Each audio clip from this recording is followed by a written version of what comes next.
bit short-handed. So how do you game plan against a team like this with a couple starters? Well, again, that's why you have 15 on the roster. Other guys have to fill in, and the old saying "next man up" is very, relevant tonight with two starters out. But again, that's why, they're not going to change the game. They're not going to cancel the game. So guys that have been wanting playing time and needing playing time is going to have the opportunity.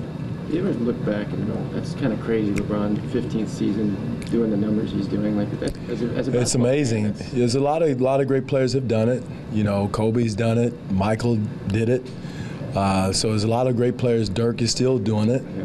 So, but again, to put the numbers, the career numbers that he's putting up is unbelievable. Like I said, he's probably the best in the league right now. And again, he's got all the accolades you need to have. I don't know what else that you can say about him. Have you seen a guy who's as durable at that level of performance as LeBron? Like for that long period? No. He's got the body, he's got the DNA that is sustainable. I mean, he's got a great body. He could be any type of athlete he wanted to be. So, again, he's like I said, he's the best in the league right now. The weakness the Cavs have shown over the years is transition defense. So is there anything you do in terms of your game to try and take advantage? Well, we got to play the way we want to play. We got to push the ball, play in transition, drags, double drags, and play as fast as we can before, like you said, they get set up. Traditionally they corral. They try to get the ball out of the primary ball handler's hand with two people, not really truly a trap, but more of a corral. So we got to get up the floor quickly before they get established and get set and organized and be in attack mode. We got to be in attack mode. We can't be back on the heels and trying to look cute and do a lot of different. We got to play. Got to look to attack, look to move the ball. And I think that's something in the last two games that we didn't do. We didn't move the basketball. The ball got stuck. We got to get it from side to side and then let it find the right person. So we got to do a better job from that. A little more challenging without Kyle, though? It is. But, life is challenging, Mike. So, again, life is a challenge. So, everybody, if it was easy, everybody would be doing it. So, again, the guys that are filling in have to do that. They have to do that. And we got to play with confidence and shoot the ball with conviction, but again, it can't get to one hand and then back down, and that's not going to win. And that's not how we want to play. What was the difference you saw in how you guys have played Cleveland in the regular season the last couple of years, and how the playoffs have gone? Yeah, the playoffs is a different animal. Teams do different things. They cover things differently. They do some junk defenses.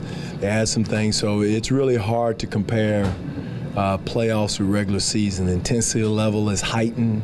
So, it's two totally different things. Well, like when people talk about these games as measuring stick games. It's not.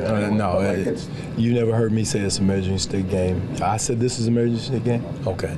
No, I've said this last week, 2 weeks ago, that, whatever games happen this week is not going to define who we are, win or lose.